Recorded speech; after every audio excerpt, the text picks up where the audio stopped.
부분 1. 새벽 2시. 침대에 혼자 누워 천장을 응시했다. 창문 밖 가로등 불빛이 희미하게 방 안으로 스며들어 세상 모든 것이 흐릿하고 불분명한 경계 속에 잠겨있는 듯했다. 내 옆자리는 텅 비어 있었다. 규칙적이고 나지막한 숨소리가 들려야 할 그곳은 지금은 차가운 공기와 침묵만이 자리 잡고 있었다. 옆에 있을 사람, 나의 연인 김현우는 여전히 작은 방, 그러니까 서재라고 불리는 공간에 틀어박혀 있었다. 후, 1. 나도 모르게 탄식이 터져나왔다. 현우 오빠의 입에서 지난 1년 반 동안 가장 자주 나온 단어, 그리고 우리의 관계를 잠식해 들어온 검은 그림자 같은 단어였다. 26의 나는 9살 연상인 35의 현우 오빠와 연애 2년 차였다. 처음 만났을 때 나는 그의 신중함과 어른스러움에 끌렸고 오빠는 나의 생기와 발랄함을 사랑한다고 했다. 하지만 2년의 시간은, 특히 최근 1년은 그 격차를 점점 더 벌리는 듯 했다.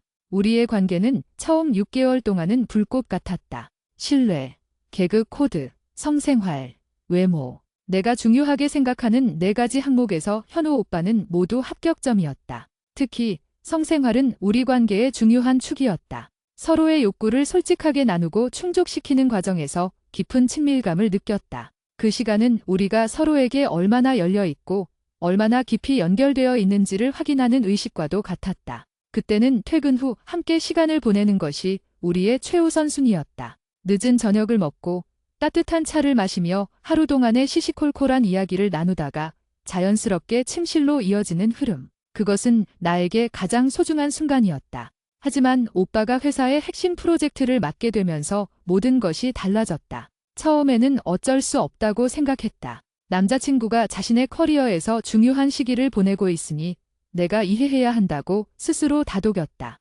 주말 데이트도 평일 저녁 시간도 줄어들었다. 오빠는 늘 피곤했고 그의 머릿속은 온통 일로 가득 찬 것 같았다. 문제는 그 길이 우리의 친밀한 영역까지 침범하기 시작했다는 것이다. 처음에는 일주일에 3번이던 우리의 밤 시간은 2번으로, 1번으로, 그리고 이제는 한 달에 한두 번도 채 되지 않는 횟수로 줄어들었다. 오빠는 집에 와서도 노트북을 켰고 늦은 밤까지 메일을 확인하거나 전화를 받았다. 내가 애써 로맨틱한 분위기를 만들려 해도 오빠는 알아채지 못하거나 너무 피곤하다는 말로 부드럽게 거절하곤 했다. 그의 눈빛은 늘 초점이 흐렸고 미안함이 가득했지만 그것은 나를 향한 욕망의 불꽃이 아니었다. 며칠 전 용기를 내어 물어보았다. 우리는 거실 소파에 앉아 넷플릭스를 보는 척하고 있었다. 물론 오빠는 거의 화면을 보지 않고 손에 들린 핸드폰만 들여다보고 있었지만 오빠, 왜, 재밌어?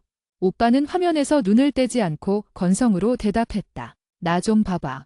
나는 리모컨을 들어 화면을 껐다. 순간 거실에 어색한 침묵이 감돌았다. 오빠는 그제야 핸드폰을 내려놓고 나를 쳐다봤다. 그의 눈가에는 피로가 역력했다. 왜 그래? 무슨 일 있어? 그의 목소리는 걱정하는 듯했지만 이미 예상했다는 듯한 묘한 방어적인 기색이 느껴졌다. 요새 우리 관계 말이야. 나는 조심스럽게 말문을 열었다. 심장이 두근거렸다. 이런 이야기를 꺼내는 것이 불편했지만 더 이상 혼자 삭힐 수가 없었다. 우리의 관계? 무슨 문제라도. 나 요즘 서운해. 오빠가 나 피하는 것 같아. 혹시 나랑 하는 거 싫어졌어? 아님 혹시 성욕이 줄었어? 우리 처음 만났을 땐 안 이랬잖아. 솔직하고 직설적인 나의 질문에 오빠는 당황한 듯했지만 이내 한숨을 쉬었다. 그는 내 손을 잡았지만 그 손길은 따뜻한 애정이라기보다는 미안함과 안심시키려는 노력이 느껴졌다. 아니야, 자기야. 그럴 리가 없잖아. 널 얼마나 사랑하는데 너랑 하는 게 싫은 게 절대 아니야. 오해하지 마. 그는 내 손등을 엄지손가락으로 부드럽게 쓸었다. 다만 요즘 회사 일이 너무 많아. 정말로 숨막힐 지경이야. 새로운 시스템 구축 프로젝트가 예상보다 훨씬 복잡하고 내가 총대를 메고 있어서 새벽까지 일해야 할 때가 많아. 퇴근해도 머릿속에서 코드가 돌아가고 보고서가 아른거려. 몸은 피곤해서 쓰러질 것 같은데 머리는 멈추질 않아. 그러니까 그런 분위기를 만들 여유가 없는 거지? 미안해. 정말.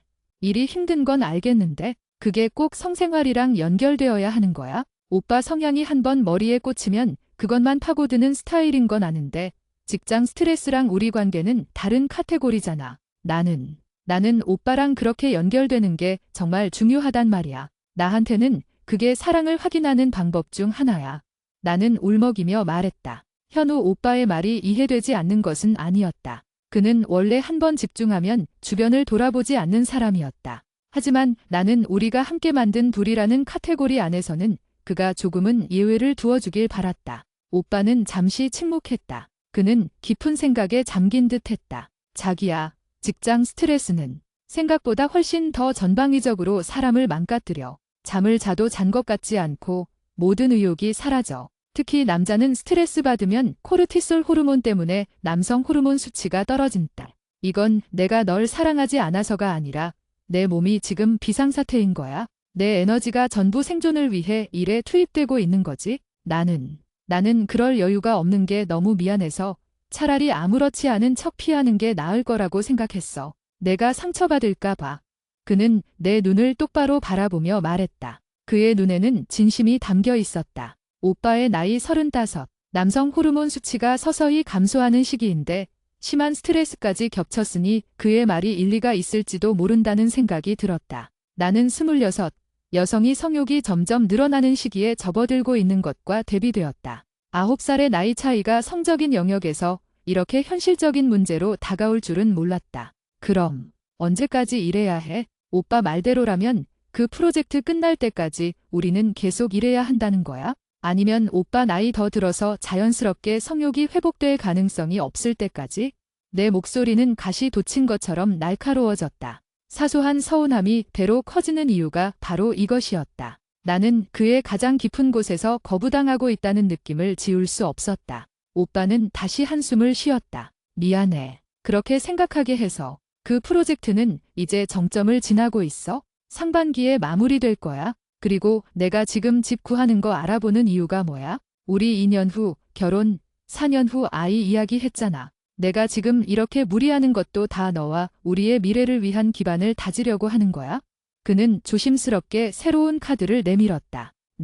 우리가 같이 살기 시작하면 괜찮아질 거라고 생각해. 동거 말이야. 집 구하고 동거 시작하면 일단 출퇴근 시간도 줄일 수 있고 회사 일 외에 나를 괴롭히는 잡다한 스트레스가 줄어들 거야. 그리고 무엇보다 매일 밤 너와 한 공간에서 잠들고 아침에 눈을 뜨는 것 자체가 나에게는 큰 위안과 여유를 줄 거야. 그러면 자연스럽게 모든 게 회복될 수 있지 않을까? 동거하게 되면 괜찮아질 거라고. 그 말을 곱씹었다. 현우 오빠는 내게 탈출구를 제시한 것이다. 아니, 어쩌면 잠정적인 해결책이자 현실적인 약속을 제시한 것일 수도 있었다. 진짜, 정말로 동거하면 나아질까? 나는 간절하게 물었다. 결혼 후 섹스리스 때문에 이혼하는 부부가 많다는 현실은 나에게는 현재 진행형의 두려움이었다. 연애 때의 이 결핍이 결혼 후에도 이어진다면 나는 평생 불행할 것 같았다. 나 믿어줘. 지금은 내가 너무 비상 상황이라 그래. 너도 알잖아.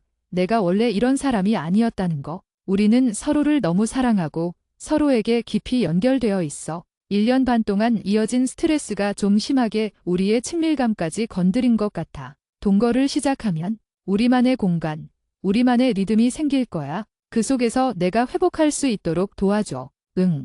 오빠의 눈빛은 진지했고 나는 그의 말에서 진심을 읽었다. 그는 이 문제를 회피하고 싶어 하지 않았다. 다만 지금 당장 스스로 통제할 수 없는 상황에 갇혀 괴로워하고 있을 뿐이었다. 그날 이후 며칠이 흘렀고 나는 여전히 고민 중이었다. 현우 오빠의 나이, 그리고 남성이 겪는 스트레스와 성욕 감퇴의 상관관계에 대한 정보들을 찾아보았다. 남자는 35세 이후부터 테스토스테론 수치가 서서히 감소하고 심한 스트레스는 그 속도를 가속화시킨다는 내용이 많았다. 반면 여성은 30대의 성욕이 최고조에 달한다는 정보도 보았다. 우리의 9살 차이가 성생활의 만족도에서 가장 큰 격차를 만들 수 있는 타이밍에 걸쳐 있는 것 같아 불안했다. 하지만 현우 오빠의 말이 계속 머릿속을 맴돌았다. 동거를 시작하면 우리만의 공간, 우리만의 리듬이 생길 거야.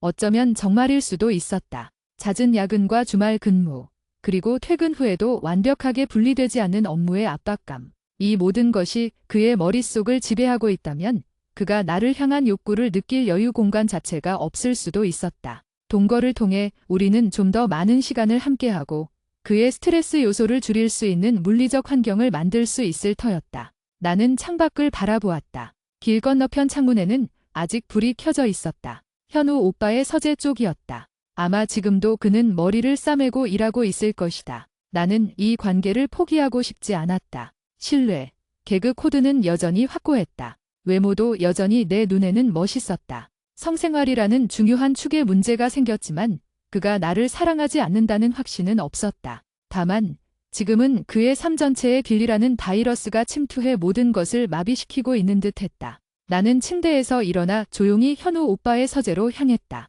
문은 살짝 열려 있었다. 오빠는 헤드셋을 끼고 모니터 2대를 응시하며 키보드를 두드리고 있었다. 책상 위에는 식은 커피잔과 빈 에너지 드링크 캔이 놓여 있었다. 그의 얼굴은 피곤했지만 눈은 빛나고 있었다. 바로 그 파고드는 집중력의 빛이었다. 나는 문 앞에 조용히 서서 현우 오빠를 바라보았다. 그는 내가 온 것을 눈치채지 못했다. 오빠.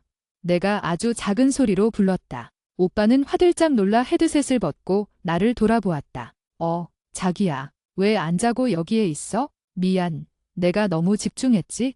그는 의자를 돌려 나를 바라보았고 그의 얼굴에 순간적인 미안함과 당혹감이 스쳤다. 그는 서둘러 미소를 지어 보였다. 하지만 그 미소는 금세 피로로 가려졌다. 아니, 그냥 오빠 보고 싶어서. 나는 거짓말을 했다. 보고 싶어서 온 것도 맞지만 그의 상황을 확인하고 싶어서 온 것이기도 했다. 그리고 내 눈으로 그의 고통스러운 노동의 현장을 보면서 어쩌면 내 마음의 짐을 조금 덜고 싶었는지도 모른다. 나는 방 안으로 걸어 들어가 오빠의 등 뒤에 서서 그의 어깨를 감싸 안았다. 너무 힘들지? 내가 오빠 어깨 좀 주물러 줄까? 아니야, 괜찮아. 곧 마무리될 거야. 들어가서 자. 내일 출근해야 하잖아.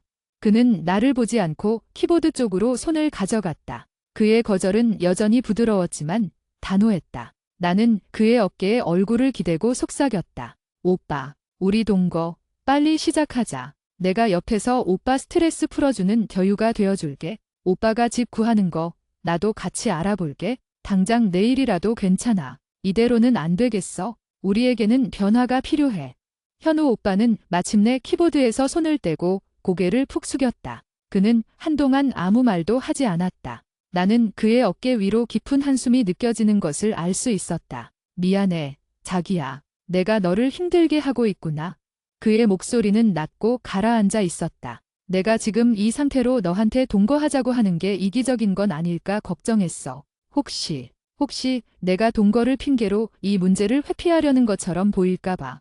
아니, 그렇게 생각 안 해. 나는 오빠가 이 문제를 해결하려고 노력하고 있다고 생각해. 오빠가 나한테 제시한 해결책이잖아. 나는 그의 뺨에 가볍게 입을 맞췄다. 나는 오빠를 믿어. 오빠가 말한 것처럼 새로운 환경이 우리에게 새로운 시작을 줄 거라고 믿어. 그리고 혹시라도 그때도 해결이 안 된다면 그때는 우리가 좀 더 근본적인 대화를 하거나 다른 방법을 찾아봐야겠지. 하지만 지금은 오빠가 제시한 이 동거라는 단계를 시도해보고 싶어.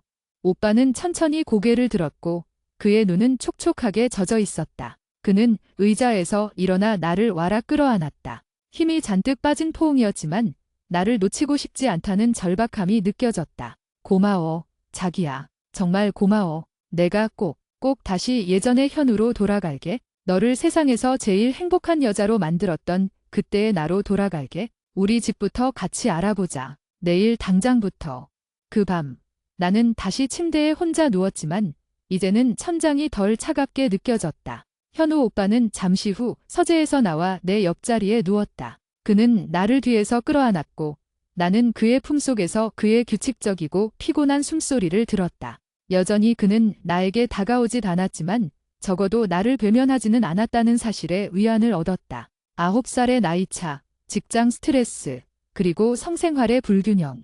이 세 가지가 만들어낸 파도는 아직 우리를 위협하고 있었지만 우리는 동거라는 뗏목에 함께 올라타기로 결정했다. 이 뗏목이 과연 폭풍우를 헤쳐나가게 해줄지 아니면 결국 파국으로 몰아갈지는 아무도 알 수 없었다. 하지만 우리는 함께였다. 적어도 지금은. 다음 날 아침 현우 오빠는 평소보다 일찍 일어났다. 피곤함은 여전했지만 그의 눈빛에는 어제의 진지한 약속 때문인지 묘한 활기가 돌았다. 자기야, 나 오늘 점심시간에 잠깐 시간 내서 부동산 몇 군데 들러보려고. 어때? 너도 퇴근하고 내가 알아본 곳들 같이 가볼 수 있어? 오빠는 출근 준비를 하면서 분주하게 말했다. 응, 당연하지. 오빠가 알아본 곳 리스트 나한테도 보내줘. 나도 퇴근하고 인터넷으로 주변 정보랑 시세 좀 알아볼게. 나는 웃으며 대답했다. 몇 달 만에 처음으로 오빠와 내가 정말 함께 무언가를 계획하고 있다는 기분이 들었다. 우리가 함께 만들어갈 보금자리, 그리고 그 공간이 가져올 변화에 대한 막연한 기대감이었다. 오후가 되자 오빠에게서 문자가 왔다. 현우, 강남/서초 쪽 오피스텔 몇 군데 괜찮은 곳 리스트업 했어. 자기가 좋아하는 채광 좋은 곳으로. 오늘 6시 반에 퇴근하고 서초동에 있는 솔레어 오피스텔 D103호 먼저 보러 갈까? 여기 층고 높고 구조가 예쁘게 빠졌다. 우와. 203호. 내가 인터넷으로 미리 찾아볼게. 이따가 봐, 여보. 오늘 하루도 파이팅. 여보라는 호칭은 우리가 농담 반 진담 반으로 결혼을 이야기할 때 가끔 사용하는 호칭이었다. 오빠는 답장 대신 하트 이모티콘 3개를 보냈다. 그것만으로도 나는 충분했다. 퇴근 후 서초동의 솔레어 오피스텔 앞에서 현우 오빠를 만났다. 오빠는 평소보다 깔끔한 차림이었고 손에는 부동산에서 받은 듯한 서류 봉투가 들려 있었다. 왔어, 자기야. 오늘 하루 어땠어? 응, 괜찮았어. 오빠는 일 많이 힘들었지? 솔직히 좀 피곤한데 오늘은 일 생각보다 너랑 같이 집 보러 가는 생각에 더 설렜어. 그는 멋쩍게 웃었다. 가자, 203호. 같이 살게 될 첫 집이 될 수도 있잖아. 우리는 부동산 중개인과 함께 203호에 들어섰다. 현우 오빠의 말대로 층고가 높고 커다란 창문으로 들어오는 저녁 햇살이 아름다운 곳이었다. 거실 창밖으로는 작은 공원이 내려다 보였다. 와, 오빠, 여기 너무 예쁘다. 나는 탄성을 질렀다. 이 정도면 우리 둘이 살기에 충분히 넓고 채광도 좋고 주변에 카페나 디저트 가게는 좀 있으려나? 디저트 가게는 내가 잘 모르겠는데 오빠는 웃으며 말했다. 오빠는 태어나서 디저트를 거의 먹어본 적 없는 테스토스테론 남성 그 자체였으니까. 하지만 내가 봤을 때 주변에 조용하고 산책하기 좋은 곳은 많아. 내가 회사 끝나고도 여기서 걸어서 오갈 수 있고 자기도 출퇴근 괜찮지? 응, 나는 괜찮아. 오빠 회사랑 가까운 게 더 중요하지. 오빠 스트레스 줄여야 하니까. 우리는 함께 집안 구석구석을 돌아다녔다. 침실, 작은 드레스룸, 그리고 오빠의 서재가 될 작은 방. 현우 오빠는 서재로 쓸 방을 보더니 눈을 빛냈다. 여기야. 여기 창문도 작고 딱 집중하기 좋겠는데 내가 여기에 노트북 2대랑 큰 책상 놓으면 딱이겠다. 나는 오빠의 모습에 쓴웃음을 지었다. 오빠에게 이 방은 꿈의 작업실처럼 보였을 것이다. 오빠, 근데 서재에만 너무 틀어박혀 있지 않기로 약속해. 알았지? 여기는 우리 둘만의 공간이니까 거실이나 침실에서 보내는 시간이 더 많아야 돼. 물론이지, 자기야. 걱정 마. 여기는 이제 우리의 새로운 시작이 될 공간이니까 내가 그 약속 꼭 지킬게.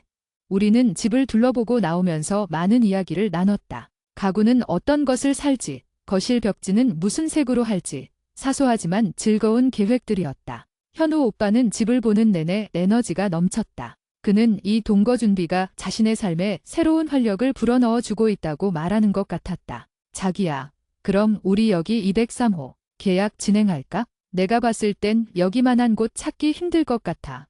응, 나도 좋아. 오빠가 마음에 든다면? 나는 현우 오빠의 손을 잡고 힘껏 끌어당겼다. 우리 이제 시작이다. 새로운 보금자리에서 새로운 현우 오빠와 새로운 우리의 밤을 시작하자.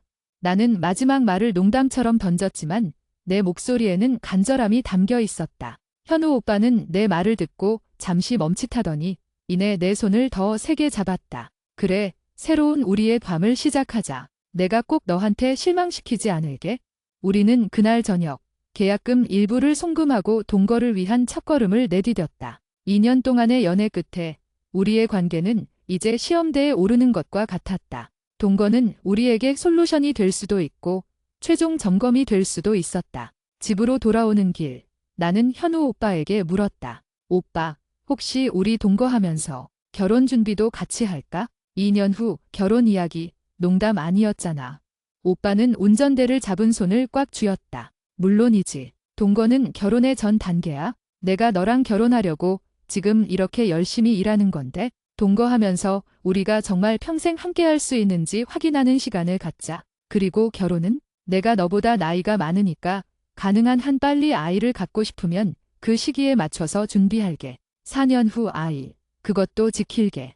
우리는 그렇게 서로의 미래를 확인했다. 우리의 관계는 단지 현재의 성적 결핍만을 해결하기 위한 동거가 아니었다. 그것은 미래를 향한 보다 단단한 결속을 위한 공동의 노력이었다. 나는 현우 오빠를 믿고 싶었다. 그가 이 스트레스의 터널을 지나 우리 둘만의 보금자리에서 다시 나를 향한 열정을 되찾을 수 있을 것이라고. 며칠 후 우리는 가구와 살림살이를 보러 다녔다. 현우 오빠는 여전히 디테일에는 관심이 없었지만 내가 고르는 것들에 대해 진심으로 칭찬하고 기뻐해 주었다. 그가 나를 사랑하고 있다는 사실은 여전히 변함이 없었다. 다만 그의 에너지가 일에만 고갈되어 있었다는 것을 점점 더 확신하게 되었다. 이사가 결정되고 우리의 동거는 한 달 후로 정해졌다. 나는 우리의 새로운 공간에 대한 기대감과 오빠와의 관계 개선에 대한 희망으로 들떠 있었다. 이사 이틀 전 우리는 각자의 짐을 정리하고 있었다. 현우 오빠의 서재에는 이미 새로 산 책상과 책장이 조립되어 있었다. 오빠는 자기 방에서 일 관련 서류들을 분류하고 있었고 나는 침실에서 우리의 옷들을 정리하고 있었다. 자기야, 이 옷들 다 가져갈 거지? 아니면 버릴 거 있어? 오빠가 내 방으로 들어오며 물었다. 그의 손에는 그의 오래된 점퍼와 셔츠 몇 벌이 들려 있었다. 응, 다 가져갈 건데? 오빠는 이 옷들은 좀 오래된 것 같은데? 이 점퍼는 내가 입사했을 때 산 거라 의미가 좀 있어. 버리기 아까운데? 오빠는 점퍼를 소중하게 내려놓았다. 그때 나는 옷장 깊은 곳에서 6개월 전에 선물 받은 섹시한 란제리 세트를 발견했다. 현우 오빠와의 친밀감이 최고조에 달했을 때 우리가 함께 쇼핑몰에서 골랐던 것이었다. 나는 그것을 현우 오빠에게 보여주며 장난스럽게 웃었다. 오빠, 우리 이거 새 집으로 가져가서 게시해야지. 이거 오빠가 너무 예쁘다고 했잖아. 현우 오빠는 그 란제리를 보고 순간적으로 얼굴이 붉어졌지만 곧 미소를 지었다. 그래야지. 물론이지. 그거 너한테 정말 잘 어울렸는데? 하지만 그의 목소리에는 그 어떤 흥분도 느껴지지 않았다. 그저 의무적인 칭찬처럼 들렸다. 나는 그 순간 기대감으로 부풀었던 풍선에 바늘이 찔리는 듯한 기분을 느꼈다. 아직 멀었구나. 나는 란제리를 다시 상자에 넣으며 애써 밝게 말했다. 좋아. 그럼 새 집 가서 내가 오빠 야근 안 하게 딱 잡아둘 테니까 기대해. 하하. 그래. 우리 자기 말 잘 들어야지.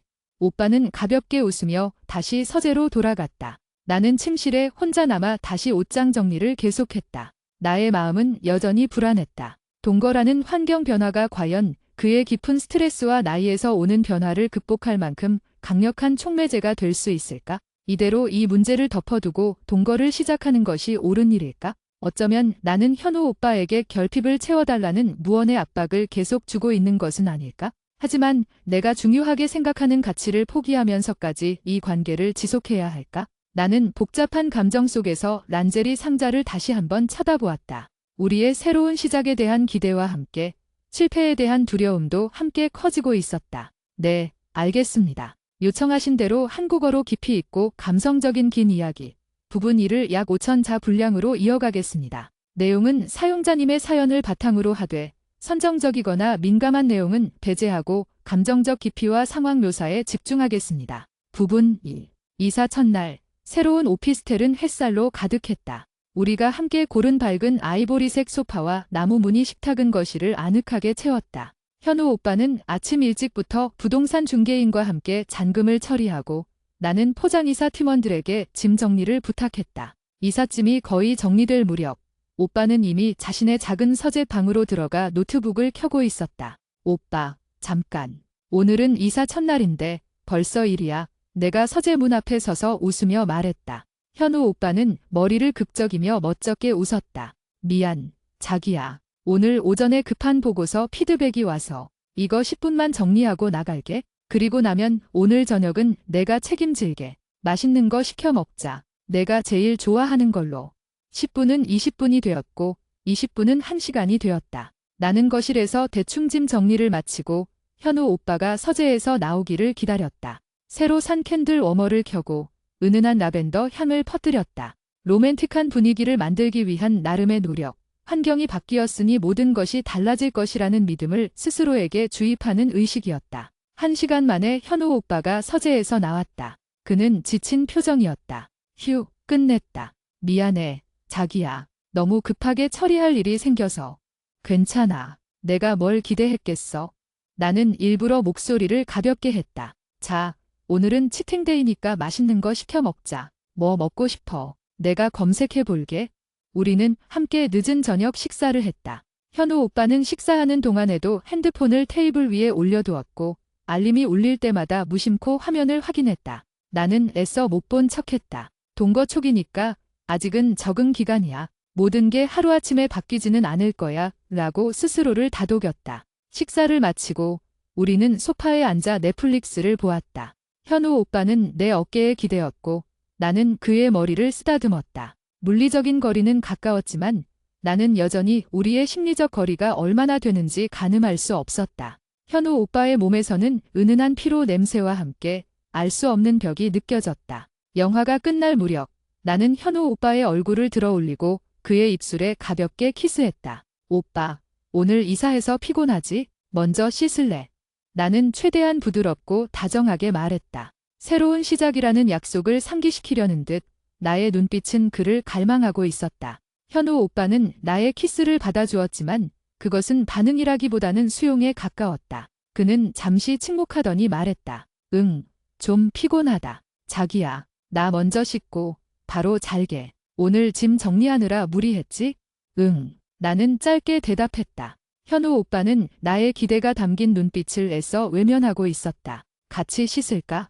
나는 마지막 용기를 짜내어 물었다. 오빠는 잠시 망설이더니 결국 고개를 저었다. 아니, 자기야. 나 오늘은 정말 푹 자야 할 것 같아. 내일 아침 일찍 중요한 회의가 있어서. 미안. 정말 미안해. 그는 내 이마에 가볍게 입을 맞추고 화장실로 향했다. 나는 소파에 홀로 남아 갑자기 싸늘해진 공기에 몸을 떨었다. 이사 첫날이었다. 동거가 모든 것을 해결해 줄 것이라는 나의 기대는 단 몇 시간 만에 무너져 내리는 듯 했다. 아니야. 섣불리 판단하지 마. 오빠 말대로 오늘은 이사 때문에 정말 피곤했을 거야. 나는 다시 한번 스스로를 세뇌했다. 하지만 내 마음속 깊은 곳에서는 불안감이 솟아올랐다. 스트레스는 계속되고 있고 환경만 바뀌었을 뿐 오빠의 근본적인 문제는 해결되지 않은 것 아닐까? 그날 밤 우리는 같은 침대에서 잠들었다. 현우 오빠는 나를 뒤에서 끌어안고 잤지만 나는 그의 품에서 편안함을 느끼지 못했다. 그의 팔은 나를 안는 팔이 아니라 그냥 걸쳐져 있는 팔처럼 느껴졌다. 나는 잠이 오지 않아 한참 동안 뒤척였다. 우리의 동거는 이렇게 시작되었다. 기대와 실망이 교차하는 어색하고 불안한 시작이었다. 동거 생활은 일주일 내내 비슷하게 흘러갔다. 현우 오빠는 아침 일찍 출근하고 나는 나대로 출근했다. 퇴근 후에는 함께 저녁을 먹었지만 식사가 끝난 지 얼마 되지 않아 오빠는 어김없이 서재로 향했다. 10분은 항상 1시간 이상이 되었고 그 후 오빠는 거실 소파에 잠깐 앉아 있거나 바로 침실로 가서 잠이 들었다. 나는 이 생활이 우리가 연애할 때와 크게 다르지 않다는 것을 깨닫기 시작했다. 아니, 오히려 더 힘들어졌다. 예전에는 일주일에 한두 번 만났기 때문에 기대하고 기다리는 시간이 있었다. 하지만 이제는 매일 밤 같은 공간에 함께 있지만 물리적으로만 가까울 뿐 정서적, 육체적 거리는 전혀 좁혀지지 않았다. 금요일 저녁, 현우 오빠가 서재에 들어간 지 2시간이 지났을 무렵 나는 참지 못하고 맥주 2캔을 들고 서재로 향했다. 오빠, 우리 오늘 불금인데 일은 여기까지 하자. 나는 맥주 1캔을 그의 책상 위에 내려놓으며 말했다. 오빠는 헤드셋을 벗더니 내 얼굴을 보고 당황했다. 자기야, 벌써 왔어. 나 이거 정말 중요한 마지막 보고서라. 나도 오빠랑 이 서재 문 열고 들어와서 이 길이라는 단어 듣는 거 지쳤어. 오빠가 이사하면 나아질 거라고 했잖아. 우리 동거 일주일 지났는데 달라진 게 뭐야? 나는 오빠 얼굴 보는 시간보다 이 컴퓨터 화면 보는 시간이 더 많은 것 같아. 나는 내 목소리가 떨리는 것을 느꼈다. 현우 오빠는 의자에서 일어나 나에게 다가왔다. 미안해. 나도 알아. 하지만 내가 지금 너랑 약속한 미래를 위해 달리고 있잖아. 프로젝트가 예상보다 길어지고 있어서 그래. 다음 주면 정말 끝날 것 같아. 이번 주말까지만 나한테 시간을 줄 수 없을까? 딱 이틀만. 이틀. 그 이틀 후에 오빠가 이 모든 걸 다 보상해 줄 수 있어? 오빠, 나 지금 심각하게 생각해. 우리 6개월 전에 이 문제로 이야기했을 때 오빠가 여유가 생기면 괜찮아질 거라고 했지? 근데 환경까지 바꿨는데도 여전히 여유가 없다고 하면 나는 뭘 믿어야 해? 나는 맥주 캔을 따서 한 모금 마셨다. 차가운 맥주가 목을 넘어갈 때 눈물도 함께 넘어가는 듯 했다. 현우 오빠는 내 손을 잡고 침실로 이끌었다. 자기야, 진정해. 우리 이야기 좀 하자. 서재 말고. 침실 문이 닫히고 우리는 침대에 마주 앉았다. 현우 오빠는 내 눈을 피하지 않았다. 내가 너한테 솔직하게 이야기할게. 일이 많은 건 사실이야. 하지만 사실 더 큰 문제는 내 안에 있는 것 같아. 현우 오빠는 한숨을 쉬었다. 그의 얼굴은 절망감으로 가득했다. 나 요즘 내 자신이 너무 한심해. 일이 너무 힘들고 프로젝트가 잘 안 풀릴 때마다 내가 남자로서, 연인으로서, 미래의 남편으로서 능력이 부족한 것 같다는 생각이 들어. 내 가치가 오로지 회사에서의 성과에만 달려있는 것 같고. 무슨 말이야, 오빠. 오빠는 나에게 충분히 멋있고 능력 있는 사람이야. 아니야, 자기야. 나한테는 내가 원하는 그 여유가 없는 게 단순히 시간적인 여유만이 아니야. 내가 지금 이 상황에서 너랑 친밀해지는 것이 오히려 나에게 더 큰 압박감으로 다가와. 만약 내가 너한테 다가갔는데 예전처럼 너를 만족시키지 못할까 봐 두려워. 내가 내 기대에 미치지 못해서 내가 실망할까 봐. 그래서 나도 모르게 이 모든 것을 회피하고 있는 것 같아. 현우 오빠는 고개를 떨구었다. 나는 그의 솔직함에 놀랐다. 그는 자신의 문제, 즉 성적인 무능력에 대한 두려움과 자존감 하락을 일로 포장하고 있었던 것이다. 오빠가 그렇게 생각하고 있었다니? 왜 진작 말 안 했어? 나는 그의 어깨를 감싸 안았다. 오빠, 나는 오빠의 그 능력 때문에 오빠를 사랑하는 게 아니야. 오빠의 신뢰, 개그 코드, 그리고 오빠 자체를 사랑하는 거야. 물론 성생활이 나에게 중요한 건 맞지만 그게 오빠의 능력이나 가치를 판단하는 기준이 될 수는 없어. 하지만 너는 26이고 나는 35이야. 남자는 나이가 들수록 그리고 스트레스가 쌓일수록 이 문제가 더 심해진다는 거 너도 알잖아. 나는 그게 너무 두려워. 너를 잃을까 봐. 너는 내 또래 친구들처럼 마음껏 연애하고 싶을 텐데 내가 그걸 못해주고 있다는 자책감이 너무 커. 그의 고백은 나의 마음을 아프게 했다. 그는 단순히 길 때문에 나를 외면한 것이 아니라 자기 자신과의 싸움에서 지고 있었던 것이다. 그는 나를 사랑하기 때문에 나에게 실망을 줄까 봐 나를 밀어냈던 것이다. 오빠, 나는 오빠를 잃고 싶지 않아. 그리고 나는 오빠의 변화를 기다릴 수 있어? 하지만 오빠가 먼저 나한테 마음을 열어줘야지. 오빠가 그런 두려움을 느낀다면 우리는 전문가의 도움을 받을 수도 있어. 아니면 오빠가 말한 것처럼 우리가 함께 이 스트레스의 원인을 해결해야 해. 나는 침대에서 내려와 현우 오빠의 앞에 무릎을 꿇고 앉았다. 그의 두 손을 잡았다. 우리 지금부터 섹스를 빼고 스킨십만 다시 시작하자. 내가 오빠한테 아무것도 요구하지 않을게. 그냥 안아주고 키스하고 영화 보고 같이 손잡고 산책만 하자. 오빠가 편안함을 느낄 때까지 내가 오빠의 여유가 되어줄게. 어때? 현우 오빠는 눈물을 글썽이며 나를 바라보았다. 자기야, 내가 나한테 이렇게까지 해줄 필요는 없는데? 아니, 있어. 나는 오빠의 연인이니까. 오빠의 고통을 나누는 사람이니까. 오빠가 나한테 그랬던 것처럼 내가 오빠를 믿어줄 차례야. 나한테도 약속해줘. 더 이상 나를 피하지 않겠다고. 그냥 편하게, 친구처럼, 연인처럼 내 옆에 있어주겠다고. 현우 오빠는 내 손을 잡고 힘껏 끌어당겼다. 나는 그의 품에 안겼다. 이번 포옹은 달랐다. 절박함이 아닌 진정한 안도감과 감사함이 느껴졌다. 고마워, 자기야. 정말 고마워. 내가 너에게 받은 이 사랑 꼭 갚을게. 우리 다시 시작하자. 처음부터 내가 원하는 속도로, 내가 회복할 수 있는 만큼의 속도로. 그날 밤 우리는 맥주를 마시며 깊은 대화를 나누었다. 현우 오빠는 회사에서의 압박감, 상사와의 갈등, 그리고 프로젝트의 실패에 대한 두려움 등 그동안 혼자 짊어지고 있던 모든 짐들을 쏟아냈다. 나는 그저 묵묵히 들어주었다. 그에게 필요한 것은 해결책이 아니라 공감과 단식처였다는 것을 깨달았다. 주말이 시작되었다. 현우 오빠는 서재에 들어가지 않았다. 우리는 함께 아침 식사를 준비했고 손을 잡고 집 근처 공원으로 산책을 나갔다. 공원에서 우리는 그저 소소한 이야기를 나누었고 나는 그가 이전에 밝고 유머러스했던 모습으로 돌아오고 있다는 것을 느꼈다. 오빠, 근데 있잖아. 내가 요즘 제일 하고 싶은 게 뭔 줄 알아? 산책을 하다가 내가 현우 오빠에게 물었다. 디저트 먹기? 오빠는 웃으며 말했다. 아니, 디저트 말고. 우리 동거 시작했으니까 같이 여행 가고 싶어.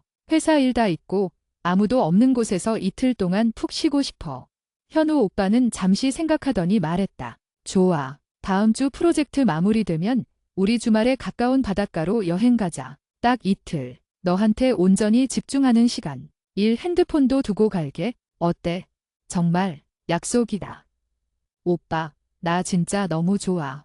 나는 그의 목에 매달려 키스했다. 이번 키스는 이전과는 달랐다. 그의 입술에서, 몸에서 나를 향한 열림이 느껴졌다. 비록 그것이 육체적인 갈망의 표현은 아니었지만 정서적인 친밀감의 회복이었다. 우리는 주말 내내 집에서 평화롭게 보냈다. 영화를 보고 서로에게 기댄 채 낮잠을 잤다. 나는 현우 오빠가 더 이상 나를 피하지 않고 나의 존재 자체를 편안하게 받아들이고 있다는 것에 만족했다. 밤이 되어 침실에 들어서도 현우 오빠는 나를 꼭 안고 잠들었다. 육체적인 관계는 없었지만 나는 그의 품에서 깊은 잠을 잘 수 있었다. 월요일이 되었다. 현우 오빠는 출근하기 전 나에게 말했다. 자기야, 오늘 저녁에 일찍 올게. 내일이면 드디어 프로젝트 끝날 것 같아. 그리고 우리 여행 가자.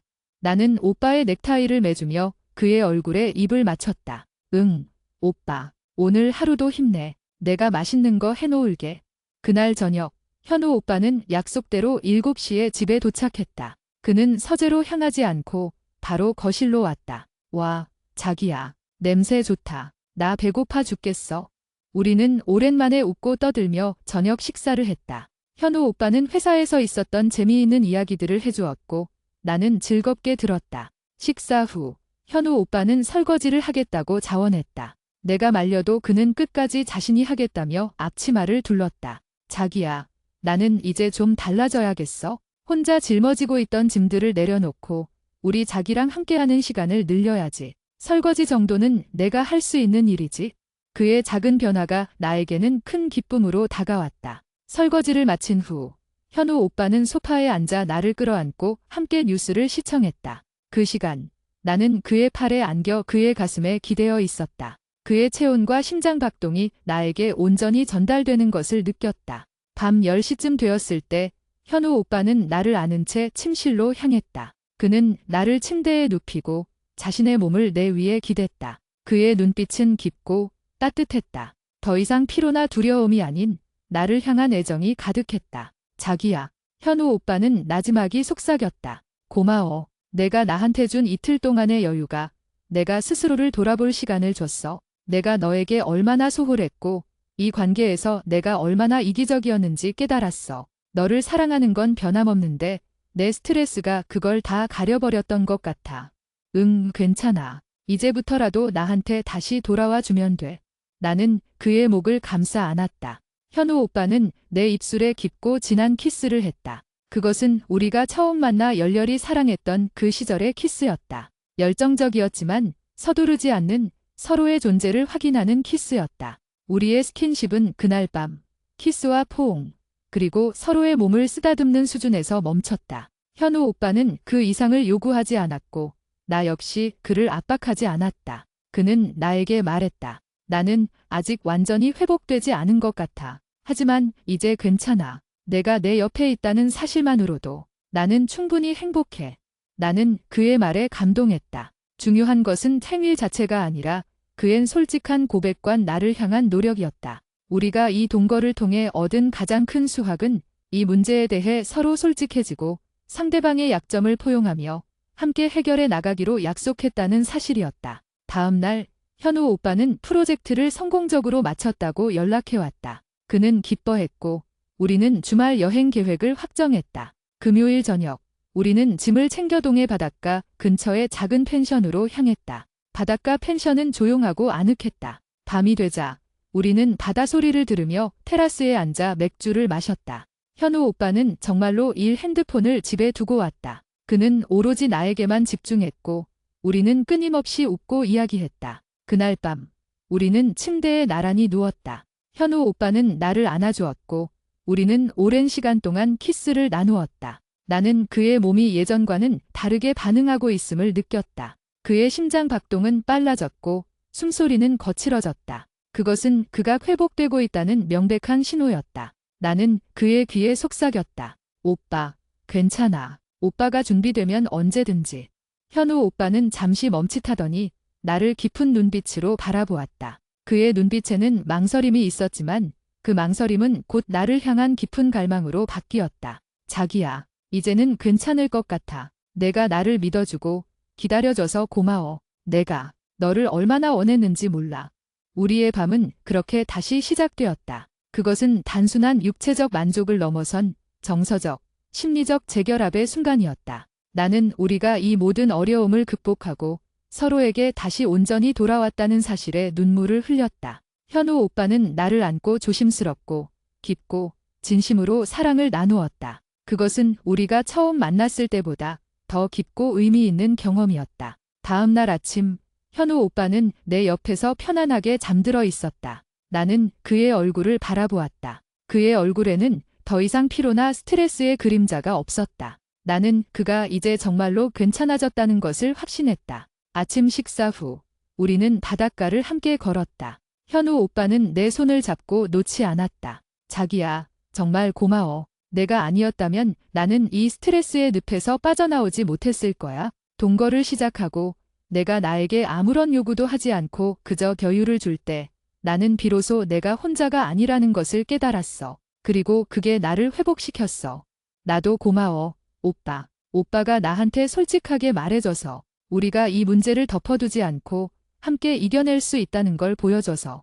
우리는 그날 여행을 통해 우리의 관계를 완전히 회복했다. 동거는 우리에게 환경 변화 뒤상의 것을 가져다 주었다. 그것은 솔직함과 신뢰의 시험대였고 우리는 그 시험을 통과했다. 서울로 돌아온 후 우리의 동거 생활은 완전히 달라졌다. 현우 오빠는 여전히 회사 일이 많았지만 더 이상 서재에만 틀어박히지 않았다. 그는 퇴근 후 저녁 시간을 온전히 나에게 할애했고 우리는 함께 요리하고 대화하고 서로의 하루를 공유했다. 밤이 되면 우리는 자연스럽게 침실로 향했고 우리의 밤은 다시 열정과 친밀감으로 가득 찼다. 나는 비로소 우리가 함께 만들어가기로 약속했던 행복한 미래가 현실이 될 수 있을 것이라는 확신을 갖게 되었다. 9살의 나이차, 스트레스, 그리고 성생활의 불균형.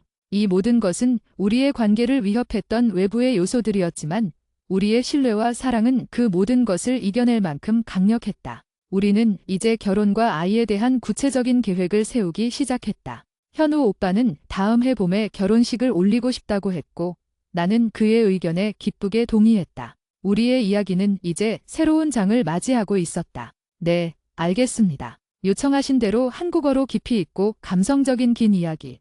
부분 3을 약 5,000자 분량으로 이어가겠습니다. 내용은 이전 부분의 성공적인 관계 회복과 미래 계획을 바탕으로 하되 새로운 현실적인 도전과 감정적 깊이를 추가하겠습니다. 부분 3. 동거를 시작한 지 6개월. 우리의 관계는 안정기에 접어들었다. 현우 오빠는 프로젝트를 성공적으로 마무리한 후 회사에서 승진까지 했다. 물론 업무의 강도가 줄어든 것은 아니었지만 그는 이제 일과 사생활의 균형을 잡는 법을 배웠다. 아니, 정확히 말하면 그가 나를 여유로 받아들이는 법을 배웠다. 서재 문은 열려있는 시간이 길어졌고 우리의 침실은 다시 따뜻하고 친밀한 대화와 스킨십으로 가득 찼다. 우리는 내년 봄으로 결혼 날짜를 정하고 본격적인 준비를 시작했다. 웨딩홀 투어, 스튜디오 촬영 예약, 신혼여행지 물색 등 모든 과정이 즐거움과 설렘의 연속이었다. 이 모든 것을 현우 오빠와 함께 계획하고 결정한다는 사실 자체가 나에게는 큰 행복이었다. 자기야, 여기 이 웨딩홀, 천고가 높고 채광이 좋아서 내가 드레스 입으면 정말 예쁠 것 같아. 현우 오빠는 평소 테스토스테론 남성답지 않게 디테일한 부분까지 신경 쓰며 꼼꼼하게 메모했다. 응, 오빠 말이 맞아. 나도 여기가 제일 마음에 들어. 우리 여기서 결혼하자. 결혼 준비 과정에서 우리는 9살의 나이 차이를 다시 한번 실감하기도 했다. 나는 친구들과 함께하는 브라이덜 샤워나 힙한 감성의 스몰 웨딩을 꿈꿨지만 현우 오빠는 양가 어른들의 체면과 격식을 중요시했다. 처음에는 이로 인해 사소한 다툼도 있었다. 오빠, 내 친구들은 요즘 다들 한복 대신 예쁜 드레스 입고 브라이덜 샤워 한단 말이야. 나도 예쁘게 사진 남기고 싶어. 자기야, 나도 내 마음은 알겠는데 우리 부모님은 보수적이시잖아. 그리고 오빠 회사 사람들도 많이 올 거고 너무 가볍게 보이면 좀 그렇지 않을까? 우리는 결혼하는 거지 파티하는 게 아니잖아. 현우 오빠의 말은 늘 현실적이고 이성적이었다. 나는 그의 그런 점을 존중했지만 때로는 나의 젊음과 로망이 억압받는 기분이 들었다. 하지만 현우 오빠는 곧 나의 감정을 이해하려고 노력했다. 미안, 자기야. 내가 너무 내 생각만 했네. 알았어. 브라이덜 샤워는 내가 원하는 대로 해. 대신 결혼식 본식은 양가 어른들께 맞춰서 격식 있게 진행하는 걸로 타협하면 어떨까? 내가 원하는 건 내가 최대한 들어줄게. 우리는 서로의 입장을 존중하며 현명하게 타협점을 찾아갔다. 이 과정에서 나는 현우 오빠가 이성적인 동시에 나를 진심으로 사랑하고 아낀다는 것을 다시 한번 확인했다. 우리의 신뢰는 더욱 단단해졌다. 결혼 준비가 순조롭게 진행되면서 우리는 자연스럽게 나이에 대한 이야기도 나누기 시작했다. 우리가 처음 약속했던 것은 결혼 4년 후 아이였다. 하지만 현우 오빠의 나이 36, 그리고 곧 30이 될 나의 나이를 고려하면 현실적인 고민이 앞섰다. 어느 날 저녁 식사를 마치고 거실 소파에 앉아 있을 때 현우 오빠가 조심스럽게 말했다. 자기야, 우리 아이 계획 말인데 혹시 조금 앞당기면 어떨까? 응. 갑자기 왜? 오빠 회사 일도 안정되고 우리 결혼도 이제 막 준비 시작했는데 나도 결혼하고 1년 정도는 오빠랑 실컷 신혼 즐기고 싶단 말이야. 나도 그래. 너랑 신혼여행 가서 마음껏 쉬고 싶지. 하지만 현실적으로 생각해보니 내 나이가 곧 40이 다가오잖아. 그리고 전에 우리 성생활 문제로 힘들었을 때 내가 너에게 미안한 마음이 아직도 남아있어. 혹시라도 나중에 우리의 문제 혹은 내 나이 때문에 아이 갖는 게 힘들어질까 봐 걱정돼. 만약 그렇다면 너한테 너무 미안할 것 같아. 나는 현우 오빠의 말에서 진심 어린 걱정을 느꼈다. 그는 단순히 아이를 원하는 것을 넘어 혹시 모를 미래의 실패 가능성에 대해 미리 대비하고 싶어 하는 듯 했다. 그리고 그것은 이전에 그가 스트레스로 인해 겪었던 무능력감과 연결되어 있는 것 같았다. 오빠, 걱정하지 마. 우리 이제 건강하고 아무 문제 없잖아. 그리고 나이 때문에 아이 갖는 게 힘들어질 거라는 건 너무 앞서 나가는 걱정 같아. 그리고 만약 그렇다고 해도 요즘은 의학 기술도 발달했고 너무 걱정하지 마. 알아. 하지만 나는 혹시라도 생길 수 있는 모든 리스크를 최소화하고 싶어. 내가 너에게 줄 수 있는 최고의 안정감을 주고 싶고 혹시 결혼하고 1년 후쯤으로 계획을 조정하는 건 어떨까? 그럼 오빠 나이 37, 자기 30. 너무 늦지 않은 나이라고 생각해? 나는 그의 간절함이 느껴졌다. 현우 오빠에게 자이는 단순히 생명의 잉태를 넘어 완벽한 가정을 이룬다는 자신의 존재 가치를 증명하는 방식처럼 보였다. 그리고 그것은 내가 그에게 주어야 할 단정감이기도 했다. 알았어. 오빠. 오빠 말이 맞을 수도 있어? 결혼하고 1년 후쯤으로 우리 아이 계획을 조정하자. 대신 그 1년 동안은 나한테 온전히 집중해줘야 돼. 나랑 연애할 때 못했던 거 결혼하고 다 해줘야 해. 알았지? 물론이지. 내가 너를 세상에서 가장 행복한 아내로 만들어줄게. 약속해. 현우 오빠는 나를 안고 감격했다. 우리는 그렇게 미래에 대한 또 하나의 중요한 합의를 마쳤다. 우리의 관계는 현재 진행형으로 건강하게 성장하고 있었다. 동거를 통해 서로의 약점을 이해하고 미래 계획을 통해 서로의 신뢰를 쌓아가는 과정이었다. 시간은 흘러 우리는 드디어 결혼식을 올렸다. 현우 오빠는 약속대로 내 의견을 최대한 존중했고 우리의 결혼식은 격식 있으면서도 아름다운 모두가 축복하는 결혼식이 되었다. 웨딩드레스를 입고 현우 오빠의 손을 잡고 버진 로드를 걸을 때 나는 이 남자가 나의 인생에서 가장 올바른 선택이었다는 확신을 가졌다. 그의 진실한 사랑과 노력, 그리고 우리의 역경을 함께 이겨낸 경험이 나를 강하게 만들었다. 결혼 후 우리의 신혼생활은 달콤함 그 자체였다. 우리는 1년 동안 온전히 서로에게만 집중하며 연애 시절 현우 오빠의 스트레스 때문에 미처 누리지 못했던 모든 것들을 만끽했다. 퇴근 후 함께 맛집을 찾아다니고 주말에는 가까운 근교로 여행을 떠났다.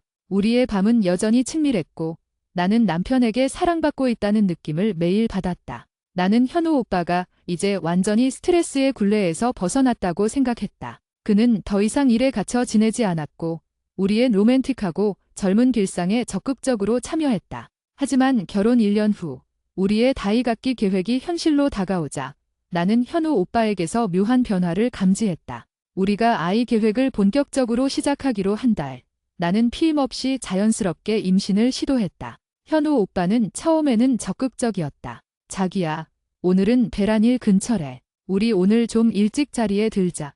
그는 스스로 앱을 확인하고 나에게 알려주기도 했다. 하지만 한 달, 2달이 지나도 임신 소식은 들려오지 않았다.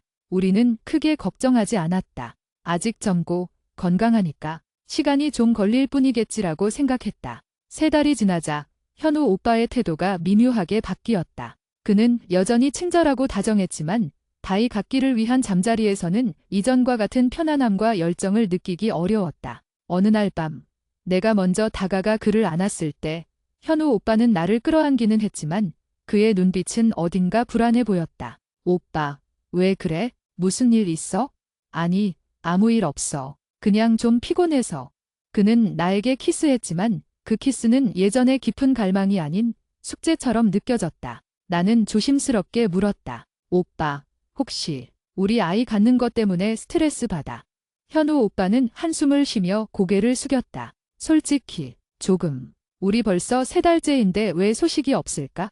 혹시 나 때문에 그런 건 아닐까 걱정돼. 내 나이도 있고 예전에 스트레스 때문에 힘들었던 적도 있고 내가 혹시 문제가 있는 건 아닐까 하는 생각이 자꾸 들어.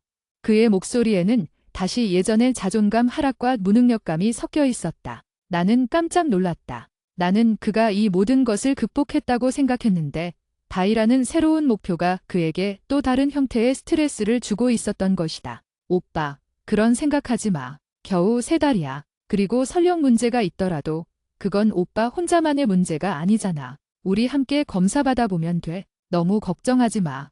아니야, 자기야. 너는 아직 젊잖아. 나는 내가 너에게 아이를 안겨줄 수 없는 상황이 될까 봐 두려워. 그게 너무 미안해.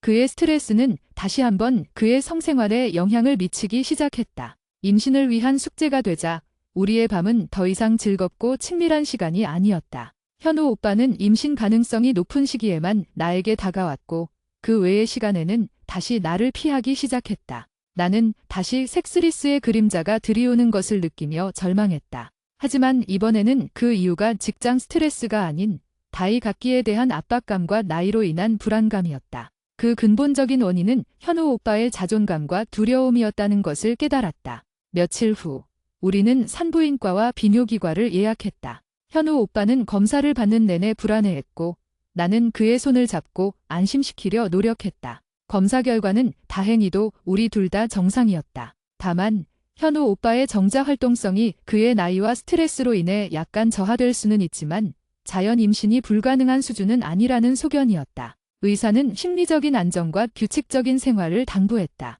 봐, 오빠, 내가 뭘 했어. 아무 문제 없잖아. 이제 걱정하지 말고 우리 다시 연애하는 것처럼 편하게 즐기자. 그러다 보면 예쁜 아기가 자연스럽게 찾아올 거야.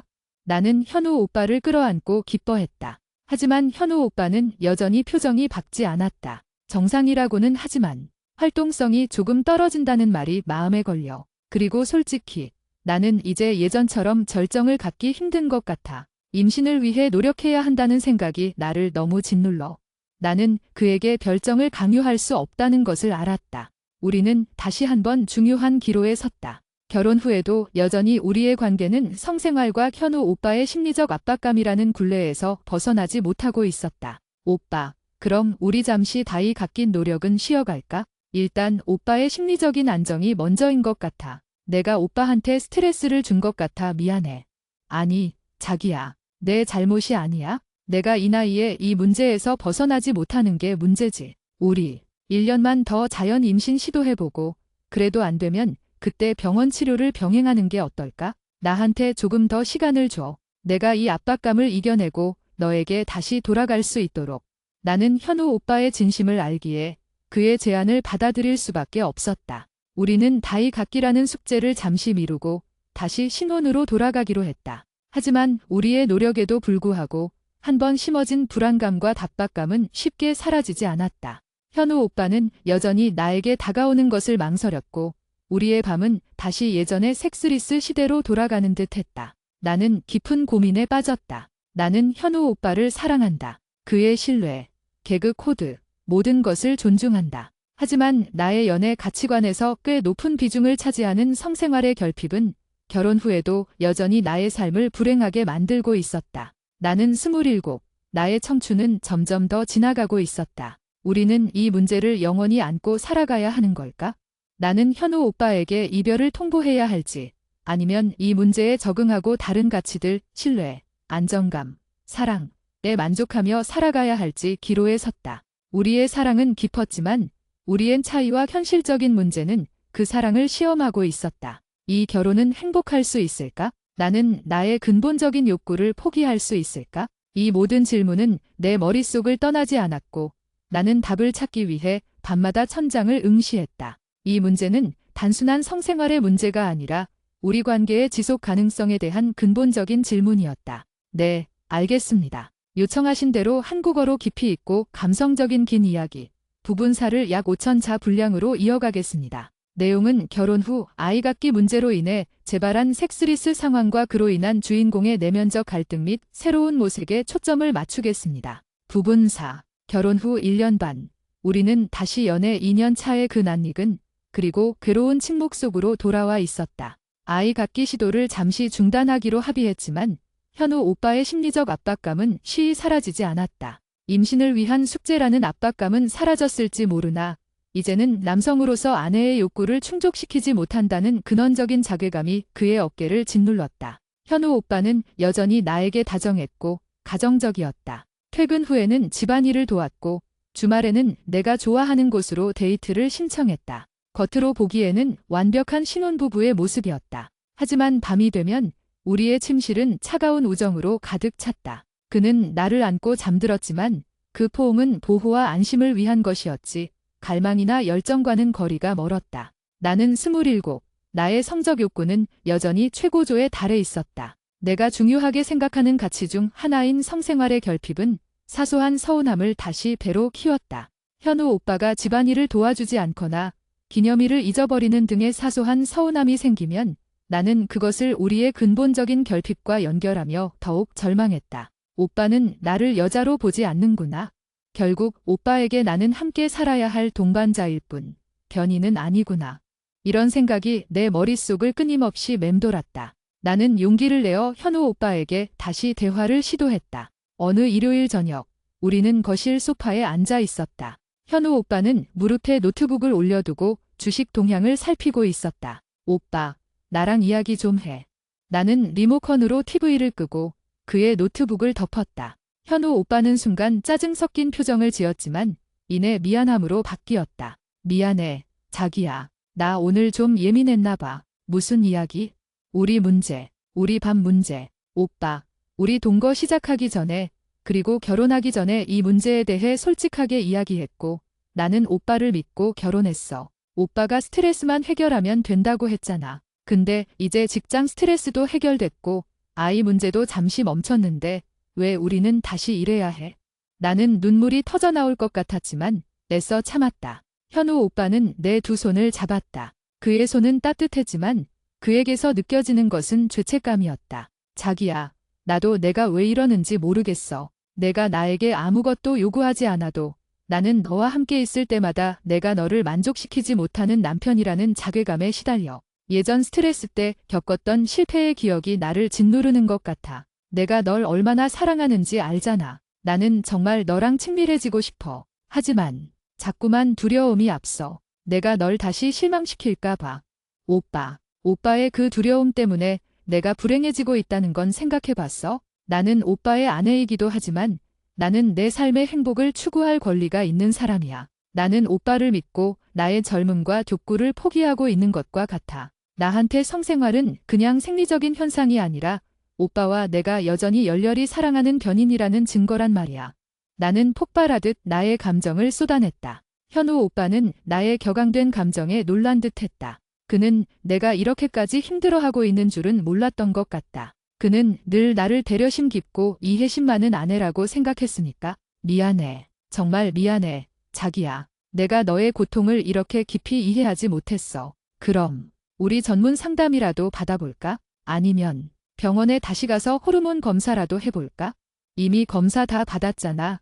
오빠. 의사 선생님도 심리적인 안정이 중요하다고 했고, 오빠가 스스로 그 트라우마를 이겨내야 해. 나는 오빠가 노력하는 모습을 보고 싶어. 단순히 미안하다고 회피하는 게 아니라.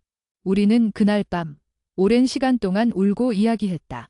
현우 오빠는 나의 고통을 인정했고 다시 한번 노력하겠다고 약속했다. 그는 나의 삶의 중요한 가치를 존중하겠다고 말했다. 하지만 말처럼 쉬운 일이 아니었다. 현우 오빠의 노력은 며칠 동안 이어졌지만 그의 눈빛에는 여전히 비무감과 불안감이 서려 있었다. 나의 몸에 닿는 그의 손길은 따뜻했지만 그것은 사랑하는 남편의 손길이라기보다는 해야 할 일을 하는 사람의 손길처럼 느껴졌다. 결국 그의 심리적 벽은 쉽사리 허물어지지 않았고 우리의 섹스리스는 다시 고착화되었다. 나는 결국 좌절했다. 나는 현우 오빠를 사랑하지만 이 문제 때문에 평생 불행할 수는 없었다. 나의 행복과 우리의 깊은 사랑 사이에서 선택을 해야 할 기로에 선 것이다. 나는 나의 친구들에게 이 문제를 털어놓았다. 나보다 먼저 결혼한 친구들은 다양한 반응을 보였다. 야, 너 20대 후반인데 벌써 섹스리스는 너무하잖아. 남편이 9살이나 많으면 결국 그 문제 때문에 헤어지는 경우가 많더라. 내가 아직 젊으니까 지금이라도 내 행복을 찾아야 하는 거 아니야? 나와 비슷한 가치관을 가진 친구.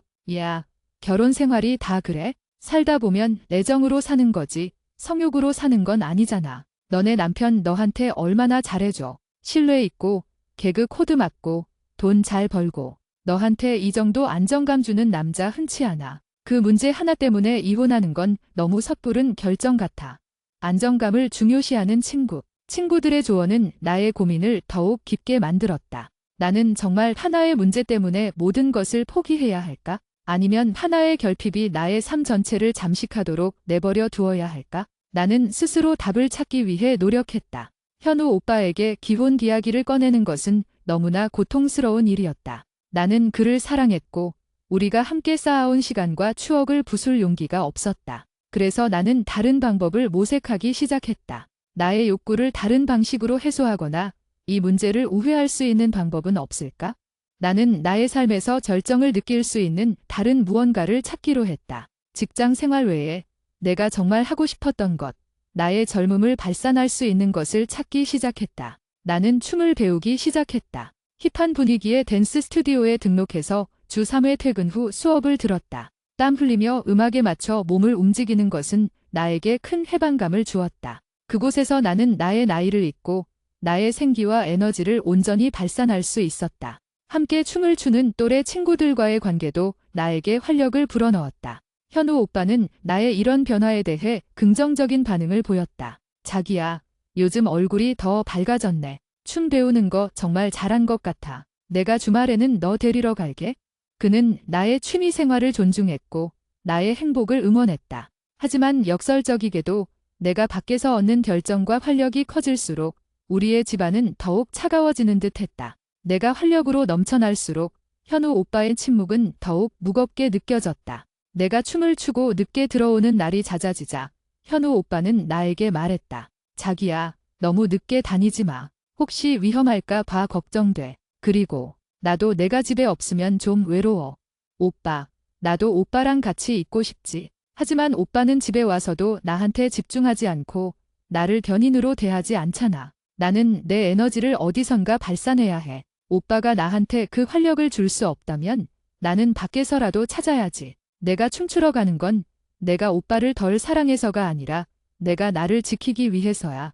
나의 솔직한 말에 현우 오빠는 큰 상처를 받은 듯했다. 그는 나를 탓하지 않았지만 자신의 무능력함에 대해 더욱 깊은 자괴감을 느꼈다. 알았어, 자기야. 내가 더 노력할게. 내가 원하는 대로. 그의 목소리는 힘이 없었다. 나는 그가 다시 노력하겠다고 말해도 그 노력이 결국 실패로 끝날 것을 알고 있었다. 나는 이제 그의 노력이 아닌 근본적인 해결을 원했다.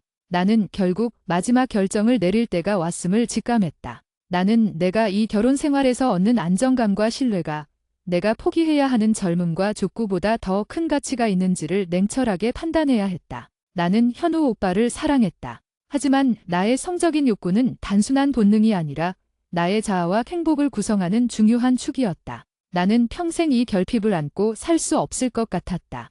언젠가는 이 결핍이 우리를 파국으로 몰아넣을 것이라는 두려움이 현실이 될 것 같았다. 며칠 후 나는 현우 오빠에게 다시 한번 진지한 대화를 요청했다. 그것은 우리의 마지막 대화가 될지도 모른다는 예감이 들었다.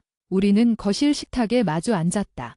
현우 오빠는 나의 무거운 표정에서 무언가 심각한 일이 벌어지고 있음을 감지한 듯 했다. 자기야, 무슨 일이야? 표정이 왜 그래? 오빠, 나 심각하게 생각해봤는데 우리 관계는 이대로 지속될 수 없을 것 같아. 현우 오빠의 얼굴은 순간적으로 핏기가 가셨다. 자기야, 무슨 말이야? 갑자기 왜? 오빠, 나는 오빠를 정말 많이 사랑해. 오빠가 나한테 준 신뢰와 사랑, 그리고 우리가 함께 이겨낸 시간들, 이 모든 것을 부술 용기가 나지 않아. 하지만 오빠의 심리적 벽과 나의 해소되지 않은 욕구 사이의 간극은 도저히 좁혀지지 않아. 오빠는 나를 연인으로 대하는데 실패했고 나는 오빠의 동반자로만 남는데 실패했어. 나는 눈물을 흘리지 않으려고 노력했다. 이 결정은 감정이 아닌 이성적인 판단이어야 했으니까.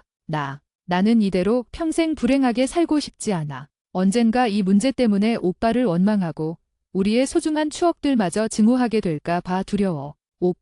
오빠도 나도 각자의 행복을 찾아야 하는 것 아닐까?